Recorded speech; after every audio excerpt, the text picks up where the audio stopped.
why is that? It don't even have to be fat. It could be a pretty face too. No, he's talking about sexual appetite. He's saying that men are controlled by their sexual appetite instead of their ability to be intellectually responsible. Why do we think that black men, most black men, can be swayed out of doing the right thing, the logical Because thing? most of us, they raised by women. They raised by women. No, because most of us got big dicks and we want to show it to the world. No, I think it's because the black men they're very scared, and they actually, I feel like there's no sexual discipline in, like, I don't want to even say the black community, like among men in general. Like everyone is just so sexualized. Everyone is just so sexualized. Like there is no discipline. They always want. It's just a lack of thinking, in my opinion. I think I agree with what I actually wanted to say, that I think that the men that are supposed to be men, they are now all, pussy. I don't even want to say that, like pussy whipped and stuff like that. So it takes away from them actually thinking, because you can really get anything you want if you don't even have to be pretty. Like you don't even have to be fit. All you have to do is have and they would just do anything. So I mean, there is lack of sexual discipline for sure. That's all of this. I think part of it too is, and I speak to my wife about this too. I think generally, because I see where Anton is going, because I think generally, no matter how much someone is a feminist, we have to realize that men are held to a higher standard and higher accountability in general. I feel like in different ways, women are held to high accountability. Obviously, when you have a child, the woman is most likely expected to take care of it if something goes wrong. But a lot of the big leadership decisions in life in general, a man can come behind, like Anton said, a man usually would come behind and clean up the mess if a woman left a mess in a large scale. I'm not saying it's the right way. I'm saying women are capable of so many things. I believe women are capable of so much. Trust me, I believe in my wife and all that. But I do feel like there's a certain level of accountability that at the end of the day, men have to, if something hits the fence, men have to pick something up. And in that way, in sense, that's the reason why when sometimes females are in a place of leadership, like for instance, I'll give you an example. For me, I'm a big believer that if Trump had talked exactly how Kamala had talked about him, Trump would have been held to a different level of accountability. To me, I believe Kamala, she poisoned Democrats' mind. She literally told 70 million people that voted for her how much that Trump was going to, be a terrorist or whatever. And then literally, as soon as Trump got nominated, she went into the background and hid, and no one held her accountable to all the stuff that she said, in my personal opinion. If a man would have done that, a man would have been held accountable. I just think naturally in general, men are held to a certain standard in just by a standard. So then when certain women are put in a level of leadership, if something falls between the cracks, if something does become emotional, if something does become not based on actual standards, there's usually going to be a lot of fluidity in that. Now a whole bunch of migrants are feeling they can do this over here or do that over here. Well, when a man comes in place, a man has to say, no, I can't let this happen. Like there's a certain level that we have to not let this thing tremble. That's why most people voted for Trump too, because they knew, okay, what Kamala has going on, we might not like Trump, but at the end of the day, we want this country to survive. And I feel like there's a lot of reason too. So I just think that, people have a power, women have power too. Again. But people voted for Trump. The people that didn't vote for Trump did not vote for Kamala Harris. They voted against Trump. It's the other way around. The people that voted for Trump understand and crave masculinity. Women crave masculinity. The only reason that they are the way that they are is because they haven't been able to get under a man that is super masculine, whether it be their father or somebody else in their life. Agreed. Women crave leadership. It's just the facts. Most people that voted for Kamala Harris voted against Trump, and most people voted for Trump voted because they craving leadership and they craving masculinity again. But I think the lack of leadership is not going to be the responsibility of women, is it? It is. It absolutely is. Because the inability for men to be leaders is going to fall on the responsibility of women. It's not true, because there's always been a separation between men since the beginning of time. There's been followers. All men are not leaders. There's been followers, and then there's been the problem for women is that we let them choose for themselves. So now y'all have the freedom to choose for yourself versus your family, your father, somebody choosing for you and say, hey, that's your man, that's your leader, or you can't go nowhere until you get married or you stay under my covering, so on and so forth. Now, since y'all have the freedom to choose for yourselves, the community is getting exponentially worse. I don't think that the conversation about choice, we all have choice. I mean, men and women are supposed to have choice. That's how it's supposed to be. I don't think that men are pining after women or pandering towards women is the reason why there's a lack of male leadership. I think men don't want to step into those roles because we're not breeding the type of caliber of men who are able to fulfill the assignments that are required for these roles. Okay. And then we default and we say that it's women's accountability, women, right? And all we hear are men crying about how women can't be held accountable and how women are destructive and how women should do this. But it's a contradiction because we want women to be followers and in a more submissive position. We want women to shut their mouths and not put themselves into leadership roles. And then when we're looking towards the men, like, what do we do? So where's the path? What should we be doing? There's silence.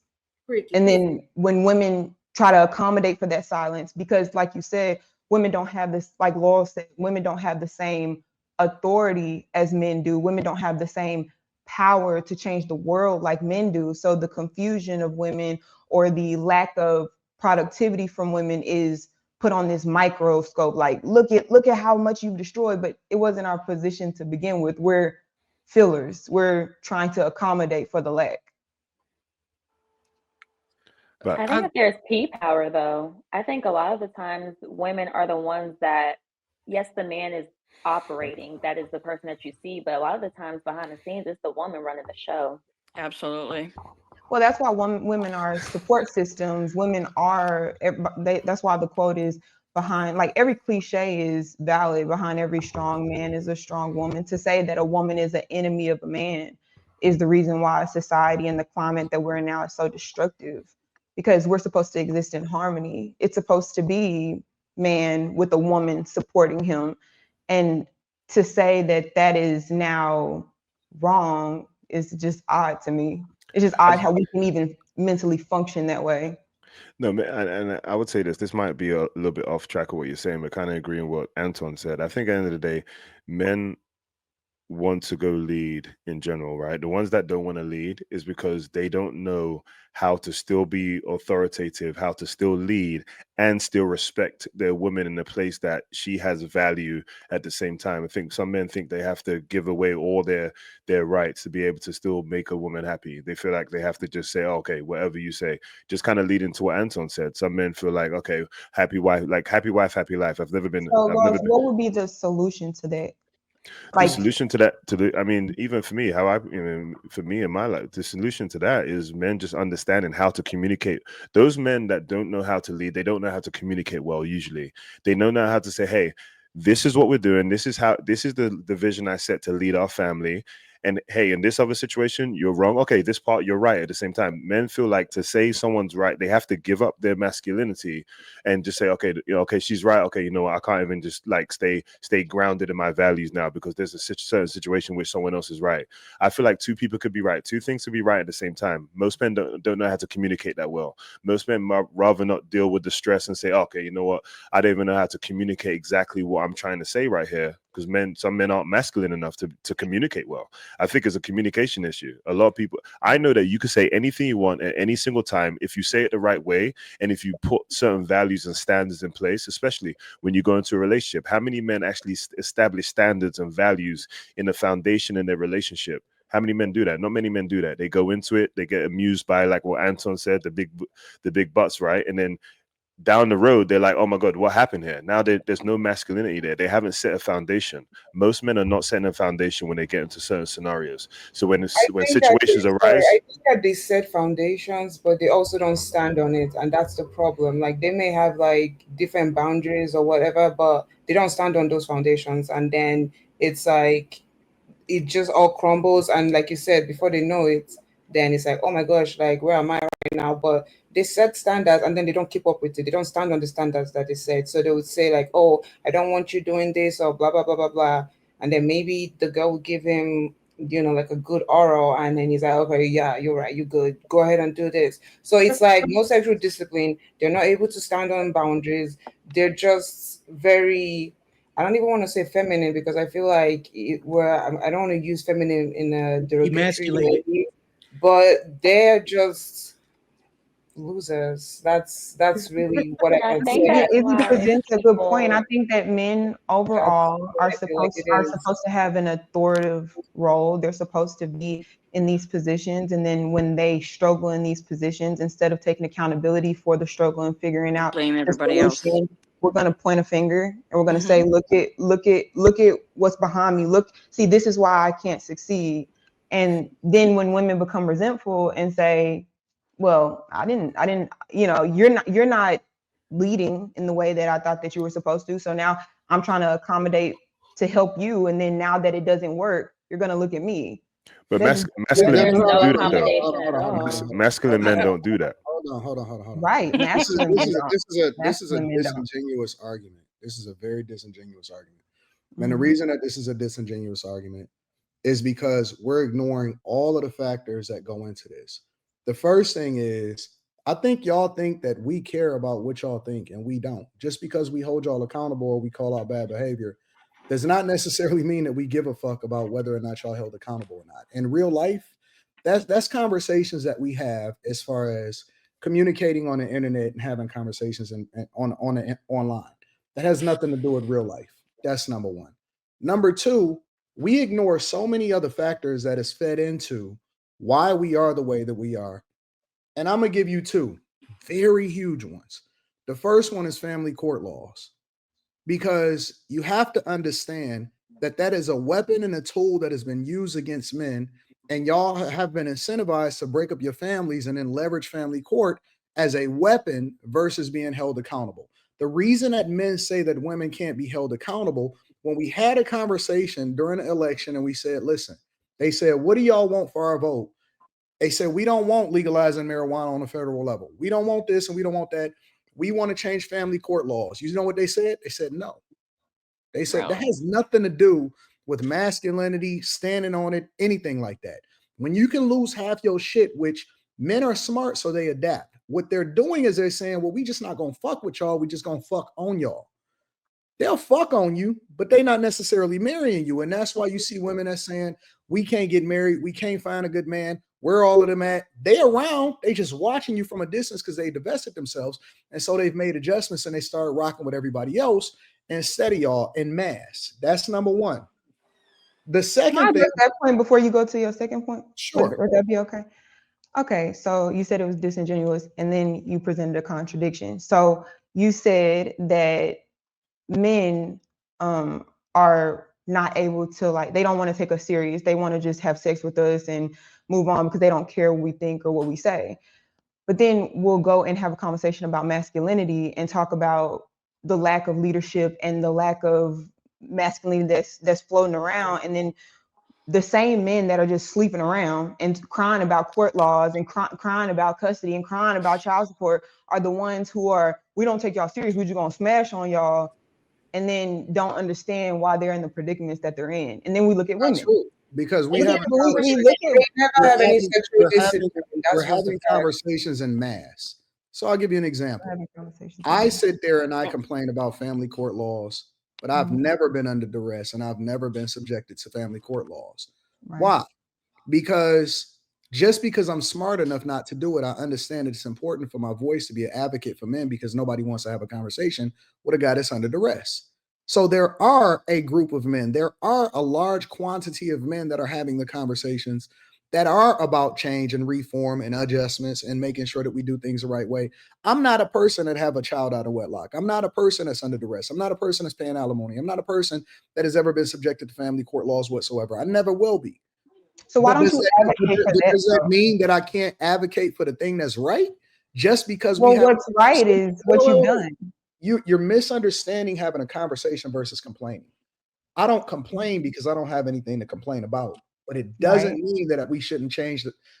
People complain about Trump, but it doesn't mean that he's not going to do what he need to do in order that's best for America.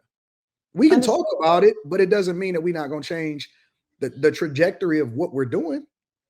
Right. And so my question for you, like, because you use yourself as an example, what you've done is avoided a lot of these negative consequences that a lot of men are going through. And instead of like advocating for the fact that I got married, I didn't put myself in these positions, we're going to advocate for the complaints of men who did put themselves in these positions. And then we say they're not complaining, they're men, they're masculine, they're going to take accountability for the actions as women cannot. But then we continue to hear the same conversation over and over again and look at the woman and say she should have kept her legs closed, she should have did this, she should have did that, which all can be true, right? Because we're talking about what's right. But then we can't say that the leader in this situation should be doing the right thing as well. Well, two things could be true at the same time, which Absolutely. lead me to point number 2.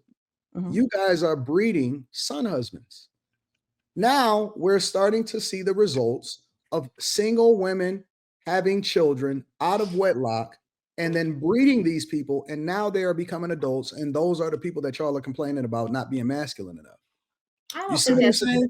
So now it becomes cyclical. Now it's not just about one thing, family court law, that has enabled you to be able to break up your family and incentivize you to tie yourself to the Democratic Party en masse. But we're also talking about a group of women that are now, their daughters and their daughters' daughters are paying for the consequences of what your mothers and your grandmothers did as far as breaking up their homes and their households. So it's not, now we're looking at it holistically. I can hold men accountable. I can hold men accountable, in which I do. I'm much, any guy that has ever got a coaching call, anybody that's ever kicked it with me, I'm much harder on men than I am on women. But it does not absolve me from holding women accountable for the men that they're sleeping with, and ultimately for the children that they are raising, and that they're creating this narrative that they're now saying that men are not masculine enough for them because they're outside of their purpose. At the end of the day, when you become an adult, you have to take accountability. Like, even if you're raised by a single mother, like, okay, yeah, whatever, she raised you bad, blah, blah, blah, blah, blah. Once you turn 18 or 21, like you guys say here, you're supposed to become a normal person. You're supposed to act like you have some sense. It doesn't matter how you were raised, then you have to start relearning all of those situations. If you feel like, oh, my mom didn't teach me this, right now, there is so much things on the internet that's good. You can go on YouTube, you can go on TikTok, there is so much information everywhere that you can actually learn something and learn how to be a better person. So I feel like as the single mothers, they have their own part, but once you get to a certain age, you start to think for yourself. You have to develop your brain. It doesn't matter how you were raised, you can actually address those issues, but you can also turn around and be like, you know what, I don't like the way I was raised. I don't like the things that happened to me. I don't like all of these things. And then you start to actually work on becoming a better person. Because if you sit in that blame of like, oh, my mom raised me, so I'm never going to do anything right, then you're never going to do anything right. And then That's not what men are saying, though. But that's what you implied, like, oh, it's not what I'm implying. I said that men are held accountable regardless, but two things can be true at the same time. But you said it was a single mother's fault, which, listen, I mean, men evolve. All right, have to grow up. Here's the reality. The way that we are supposed to be raised is different. And this goes against everything that you're saying right now, because what you don't understand is that it becomes almost like arrested development. Because, like, for example, a guy understands that when you're raising a man, you got to let him suffer. You got to let him buy his own car. You got to let him get to a certain level. Even if you're letting him suffer in controlled environments, that is a part of his growth. We can't raise them the same way that we raise women. So what you're seeing a lot of times is men are not even starting to get themselves together until they're 30 years old, 32, 33 years old. And then that is when they're starting to have that transformation and really start to hold themselves accountable and say, you know what, Anton, I want to do things differently. You know what, Anton, I'm about to go and do this. You know what, Anton, I'm about to make this adjustment. You know what, Anton, it's time to make this, because they're first behind the 8 ball by being raised by a woman where his development, I was able to get married at 22 years old because I had a strong father in my life. There's a lot of guys that then have to overcome the barriers that their mothers presented for them, and then they have to reset their lives. What about the women that have to Which is also? one of the reasons. What about the women Which that is have to one of the also reasons overcome why the they don't barriers start the for the development women process themselves? for their growth journey until after they've been from under their mother for an extended period of time, which is why most of these guys don't start to get themselves together until they're 30.